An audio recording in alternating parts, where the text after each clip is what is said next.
Hi everyone, and welcome back to another episode. We have no slides today, so we've got our pretty faces today. And again, I'm wearing my favorite t-shirt where I take romantic walks to the fridge at midnight. So, Love that. Love that. yeah. So today we're actually going to talk about like meal timings and just kind of kick those myths as well to the curb, I think, because there's a lot of myths around when you should and shouldn't eat meals at different times. So we're going to try and kick those to the curbs for you and just with our own experience as well. But did you want to go first? Have you got like a topic you want to handle? Yeah, so I think, like you said, there's loads of information of meal timings, when's the best time to amplify different food groups and get the best out of everything. Quite a lot of contradicting things like don't have breakfast, do have breakfast, don't eat past 8, don't eat past 9, or whatever that looks like. So there's quite a lot of things out there. And my first bit of advice is not one thing will work for everyone. So, and also not one thing works for you all the time. What I used to do 3 years ago doesn't probably work for me now because I'm in a total different situation. And I think it's looking at it more from a wider point of view. I think when you try and be super restrictive, whether that's with food or whether it's with the timings of the food, then it gives you, yes, it gives you a bit of structure, but it also gives you that feeling of, oh, I failed when you're out of those guidelines that you've set yourself. So you're kind of setting yourself up for a fail in the long term. So I think with my experience when I was a like Monday to Friday 9 to 5 kind of person, definitely through the week I would give myself rough estimated times of where my food was going to be because Mhm. days are structured quite similar. They're going back to that, especially on my weekdays now I'm back at work. And it was good for me to have those meal timings. One, so I didn't get too busy and skip a meal, and then my blood sugar levels will really dip, and then you end up chasing things. So, blood sugar levels is really important when you're thinking about meal timings. So I would structure my day around my meetings, around my times, and being like, right, where am I going to eat?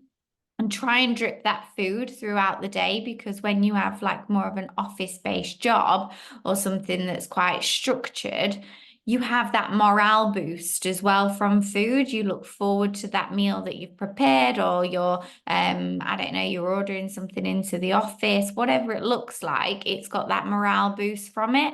But if you go into those occasions with really low blood sugar level and chasing that fulfillment of satisfaction, you can go a bit OTT. So especially when you're death by PowerPoint and you're, 2, 3 hours can fly by, you need to have that food in your tummy.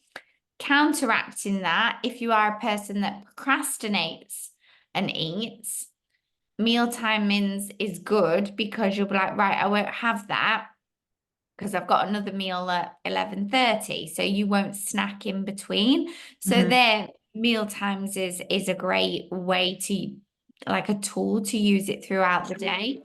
Mhm. But again, it's just guidance, and that may work for part of your week. And then the other part of your week where it may be a little bit more flexible. How I do things now, being a lot more nutritionally minded, is I look the day before at roughly what my meal times are going to be. So every day is totally different, whether I'm been working or whether I'm doing mum life or whatever that is. I try and map out what tomorrow looks like within food. So if I know that I've got a busy morning, I'll be right, okay, I'll get up a little bit earlier, or I'll have um a bigger like brunch. I might bring my lunch early. So I might have that at like 11.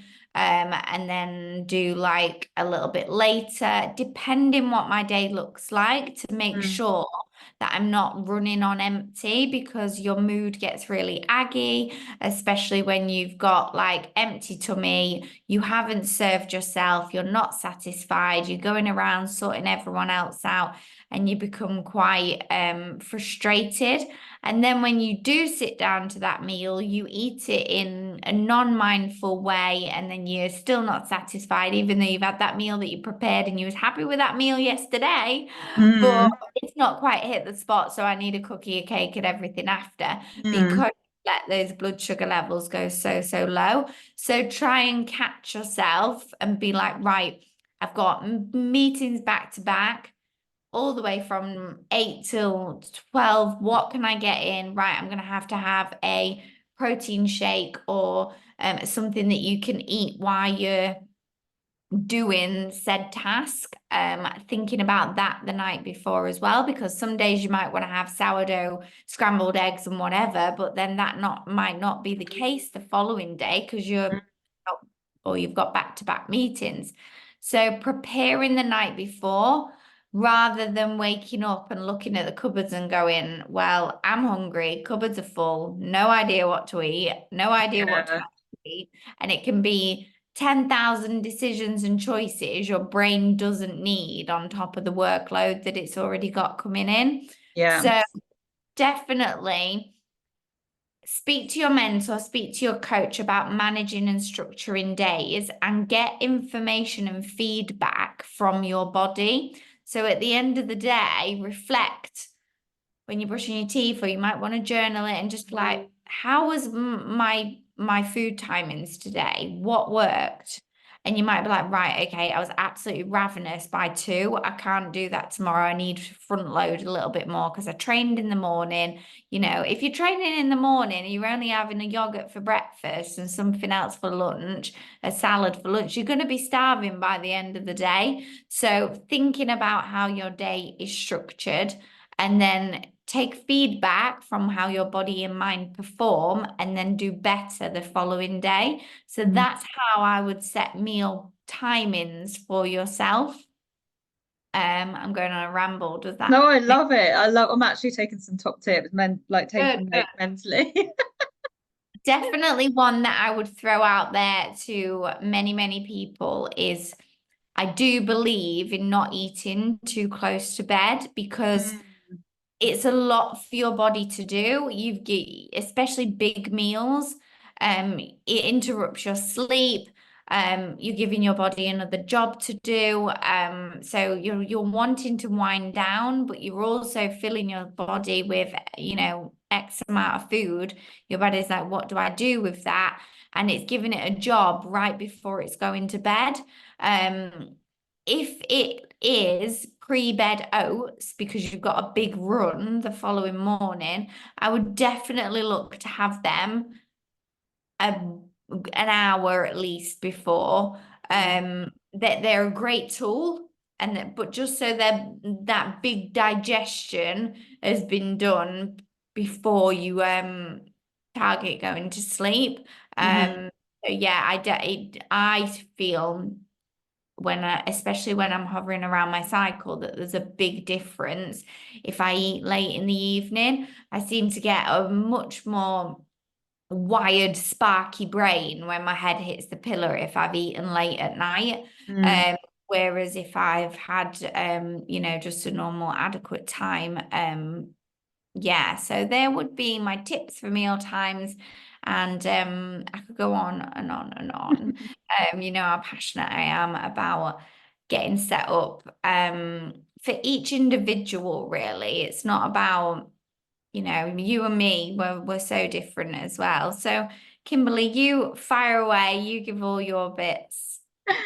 No, I was gonna say like with like not too eating too close to bedtime, like a lot of people that I've come across, they kind of get worried that if you eat too late, like you automatically like gain weight, and that's just not true. And it doesn't matter if you do eat a little bit later, because if your body needs it and you've had like an earlier lunch in the day, and you've been busy during that day, and you've just not forgotten to eat, but like, oh, I could have done with a snack, but now my dinner is going to be later, doesn't mean that you're going to gain weight overnight. It's just like managing what sorts of foods you have if you're eating a bit too close to bedtime, because like you say, like it really disturbs your sleep, and we all know that sleep is like the number one thing so that we can function, and it gives our time, like body, to rest, and that's what sleep is for. So we don't want to give it like a massive dinner, or for our body to kind of work through, when it's actually meant to be resting for the 8 hours that you're 8, 9 hours, however many hours you want to sleep, or 5, sometimes 4, you know. Really sort of Depends if baby category. is awake. You know, it depends, yeah. But you know, sleep is so fundamental, and why would we disturb it with, you know, I've had that before where I've eaten too late and I've been up, like not I've been asleep, but it's not been my deep sleep, it's been like light sleep, but it feels like you've been awake the whole night, and that's because my body has just been doing what it needs to do, what it should be doing during the day, and during the night it needs the rest. So that's just one thing that I would, you know, anyone that's listening, is it is fine to eat late at night, but watch what you're eating late at night. Maybe have like a lighter meal rather than something that's really full of carbs. Because carbs give you energy, and you don't need a spark of energy right before you go to bed, right? So just think about what you're going to have before going to bed. But yeah, like, you know, I'm a 9 to 5 office girl, and I pretty much, you know, I'm quite, you know, breakfast, lunch, dinner around about the same times, give or take like half an hour maybe. The sun is really shining in my eyes. You've got I'm like, are you still there? the glow. You've got the glow. Yeah. It's working for you. I'm getting a little bit of a base tan, then give it to me. But you know, sometimes like during the day, like, you know, I don't have too many calls during the day. And if it is, it's all in the morning, which is fine. But sometimes my day can overrun, and then my before I know it, my lunchtime is probably about 2 o'clock rather than 12 o'clock. But that's okay as long as I get that in. But then I'll probably leave it a little bit longer to have dinner, just to give my body that time to digest my lunch, ready for dinner.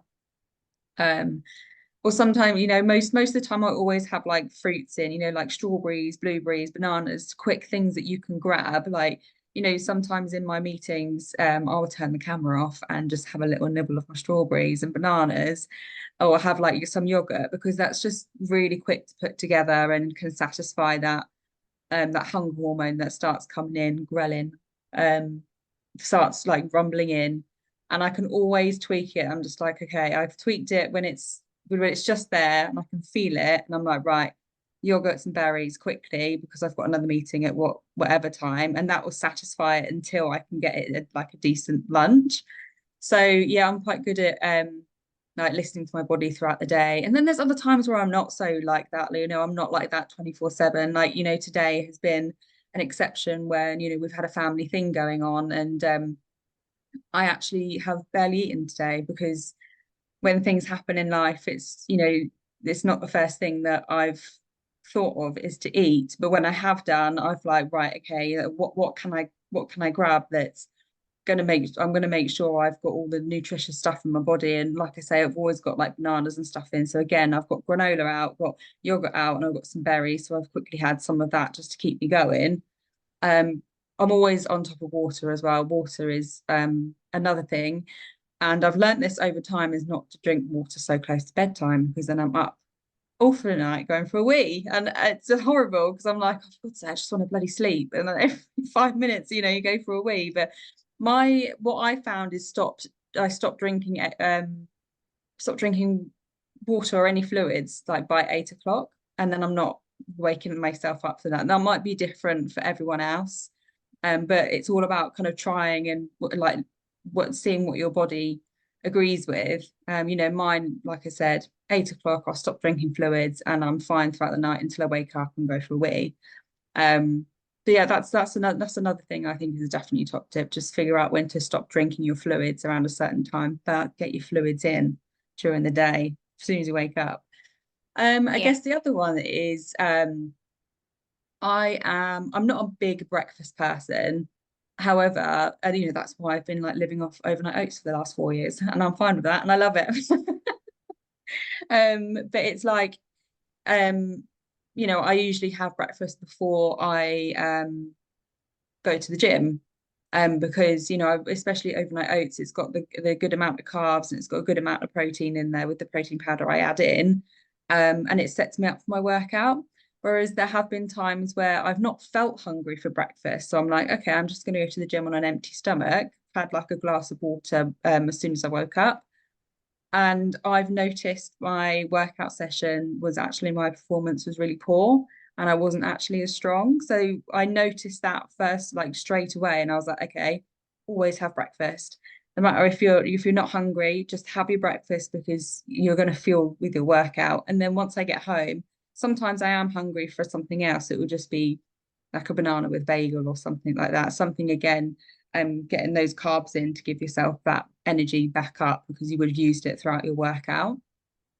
Um, but yeah, I don't, it's really important to have, those meal timings and what you can look at, during the next day, like you say, when you look at your like day tomorrow, where what times can you have your meals? Because again, it's just balancing those blood sugar levels because we don't want them shooting up, we don't want them shooting down because that's exactly when cravings come in. And that's exactly when you start making less nutritious food choices. Yeah. Um, so Yeah. yeah, I I think. think I think that it's so important to just listen to your body. With working out and food before, like you say, food is a great support for any training. But I know there is people that do prefer not to eat. My recommendation for that would be anything over an hour's workout, definitely eat before. So if it's going to be longer than 45 minutes to an hour, then definitely have, I don't know, whatever it is, a banana, a slice of toast, or whatever before. If it's just going to be a Peloton 20-minute sprint on the bike before you go up and get your shower for work, then no, not necessarily needed, not at all. And that is there, you looking at your output, your structure of the morning. You're going to get up, brush teeth, whatever, freshen up, go on the Peloton. A lot of people are doing those home workouts and things now. Mm, They're not as taxing as a full weighted gym session, or a run or something like that. So look at your output, look at your timings and what's perfect for you. It might be Monday, Tuesday, you're in the gym. Yes, I'm going to have a whatever amount of fruit or toast or whatever before, but then Wednesday you might be doing a home Peloton session because you start earlier. You don't need food before that if you mm, don't. And I think that's where I definitely and other people get caught up in being so structured and routine. You need to look at each day as a new chance to develop rather than, right, I'm doing this every day this week and being really structured. mm, That's definitely something that I struggled with. I used to have a tick list, tick box, everything needed to be the same. If I hadn't done this at the right time, like I used to get really bad anxiety, or I'd like, I need to rewind the day and whatever, you know. Um, Definitely became really anal. So my goals have been totally different throughout my career.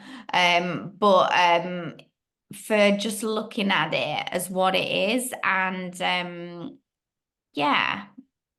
yeah, I love that because it's so true. It's just you really have to listen to your body and everyone's bodies and like we're all so different. So, having breakfast before a workout might work for some, and some people might like to work out, like you say, just for like the 20 minutes and don't need that extra fuel and they'll just have breakfast after.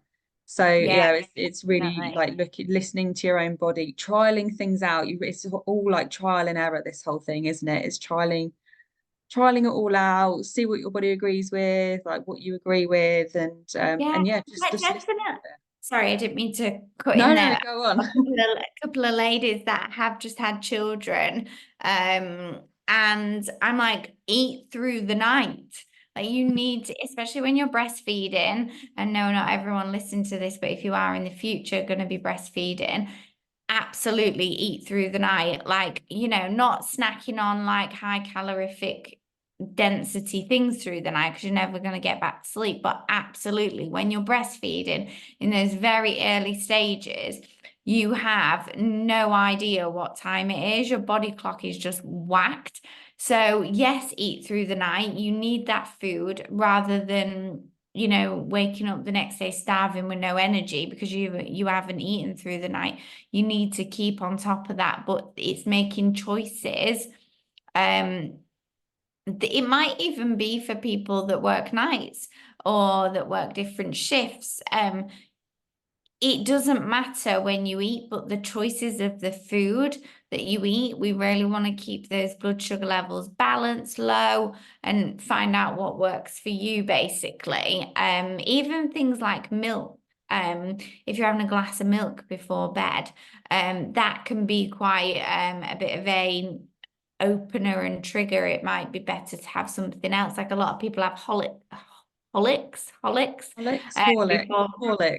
yeah, before bed. And you know, there's definitely better hot drinks that you could be having to help, you know, bring that stimulus down. Things like peppermint tea and, you know, even like decaf is a lot better than the Horlicks and things.